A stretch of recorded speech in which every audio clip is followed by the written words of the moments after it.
Nous allons conclure ce chapitre sur les espaces productifs avec les espaces de service, avec pour commencer une magnifique photo du Mont Saint-Michel, donc dans la Manche, qui est un des espaces touristiques les plus importants de France.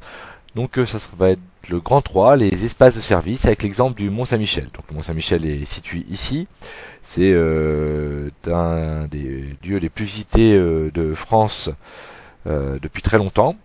C'est un des principaux sites touristiques. C'est situé sur un îlot en Normandie et classé au patrimoine mondial de l'UNESCO, mais l'ensablement du site met en péril aujourd'hui son caractère unique. Quels aménagements pour le mont entre tourisme et préservation du site.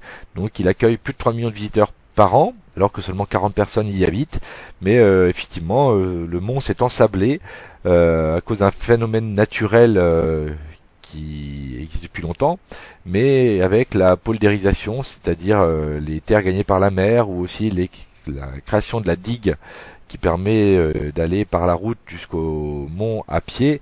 Tout cela, ça a entraîné l'ensablement de la baie du Mont-Saint-Michel, et petit à petit, il perdait son côté insulaire. Donc on va remplir ce petit schéma à l'aide des différents documents que nous allons voir. Donc ici une autre photo du Mont-Saint-Michel qui nous permet de voir donc le mont, et ici la digue route qui existe depuis très longtemps maintenant, qui permettait d'amener les visiteurs en bus ou en voiture en parking jusque là. Donc tout cela a entraîné l'ensablement du Mont Saint-Michel, et le Couesnon qui arrivait là n'arrivait plus à circuler correctement, et petit à petit donc le mont était devenu une île.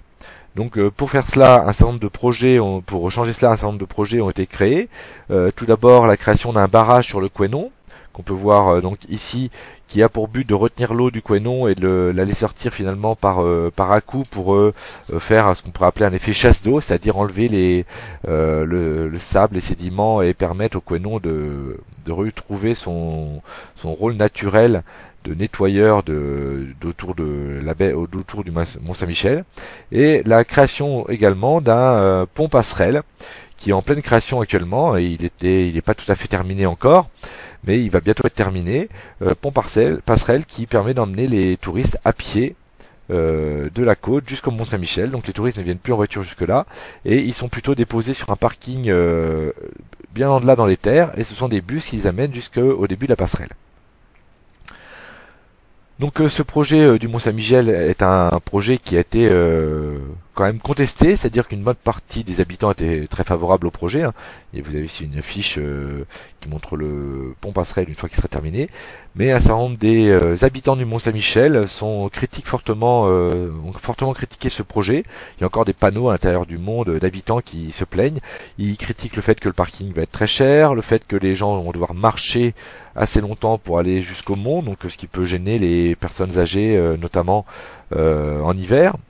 Et globalement, un certain nombre de personnes donc s'opposaient à cela. D'un autre côté, une bonne partie des habitants, des collectivités locales étaient très favorables à ce projet, car il permet d'amener des touristes dans de meilleures conditions, de sauvegarder le site du Mont Saint-Michel en le préservant en tant qu'île notamment. Donc voilà pour le Mont Saint-Michel. Camp B, les services, les activités, les espaces variés. Donc les services, tout d'abord, ce n'était que un tiers à peu près de la population active en 1945, et on voit que parallèlement à la baisse de l'industrie et à la chute de l'agriculture, bien les services ont explosé pour atteindre aujourd'hui 77% de la population active, c'est-à-dire plus des 3/4.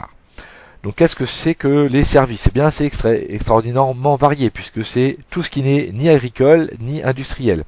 Donc l'essentiel de ces services, c'est tout d'abord les services non marchands, pour plus d'un quart, qui sont des services donc qui ne sont pas payants, qui ne font pas l'objet de concurrence.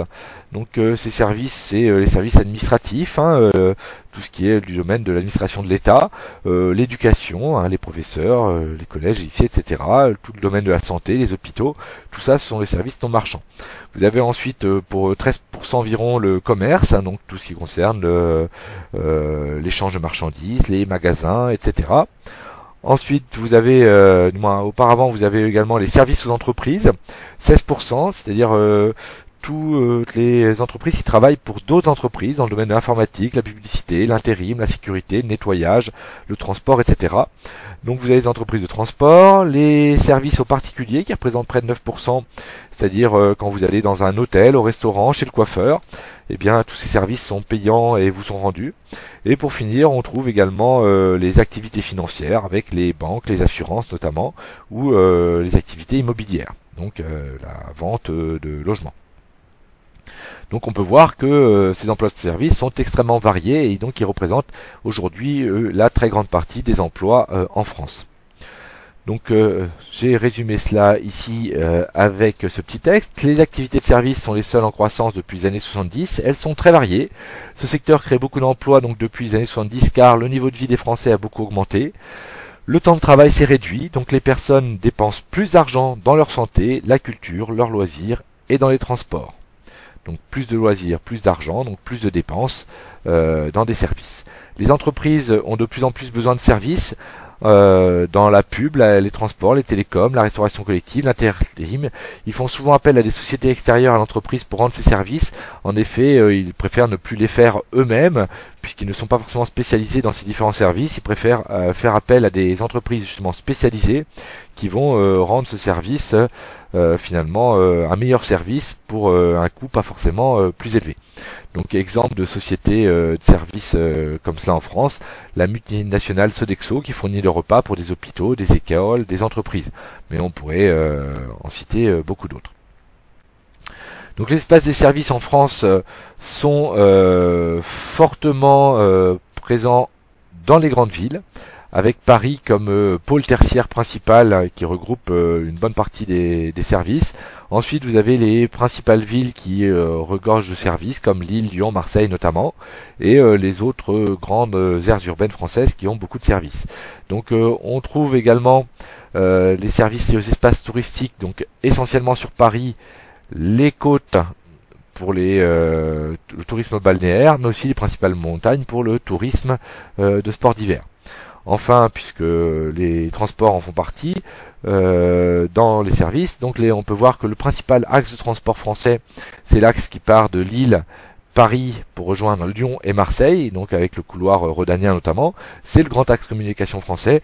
Il est secondé par un certain nombre d'axes importants, donc comme Paris-Bordeaux notamment, Paris-Strasbourg, ou l'axe qui suit la côte méditerranéenne. Mais il y en a également d'autres. Donc une photographie du quartier d'affaires de la Défense pour montrer l'importance de Paris, notamment dans ce domaine du tertiaire. On peut voir qu'à la Défense, vous avez des services de très haute qualité avec la présence de sièges sociaux de grandes entreprises, comme les entreprises Total ou Société Générale, notamment. On peut noter ici donc la Grande Arche de la Défense et au loin l'Arc de Triomphe et les Champs-Élysées. Donc les services sont en général peu nombreux à la campagne. Du fait de la baisse de la population rurale, de nombreux commerces sont fermés, ainsi que des services publics comme les écoles ou les bureaux de poste. On peut voir que de nombreux villages qui comptaient énormément de magasins, notamment il y a encore 30 ou 40 ans, sont devenus quasiment déserts de ce point de vue-là, du fait de du départ d'une partie de la population, notamment. Donc la localisation des services est concentrée essentiellement dans les villes, où l'on trouve l'administration, les banques, les restaurants, les commerces, les hypermarchés, les aéroports ou les entrepôts. Donc ces différents services étant présents de manière plus ou moins importante selon la taille de la ville, puisque plus la ville est grande, plus elle regroupe différents services. Certains services enfin ne se trouvent que dans les très grandes villes, c'est le cas notamment des universités, de grandes écoles, de centres de recherche, de sièges sociaux d'entreprises, comme on vient de le voir avec la Défense pour Paris, ou notamment à Paris, où la moitié des emplois de services hautement qualifiés sont situés, donc pour quelqu'un qui veut travailler dans des domaines de services hautement qualifiés, des postes à haute responsabilité de grandes entreprises, eh bien c'est malheureusement pas obligé mais presque d'aller travailler en région parisienne. Enfin, pour terminer, la France est la première destination touristique mondiale. Cette photographie prise à Euro Disney à Marne-la-Vallée montre est un des exemples de l'attrait touristique du pays. Ce secteur crée beaucoup d'emplois à la France, beaucoup plus que notamment le secteur automobile, et apporte beaucoup d'argent, même si les aménagements nécessaires posent parfois des problèmes, comme on a pu le voir pour l'exemple du Mont Saint-Michel.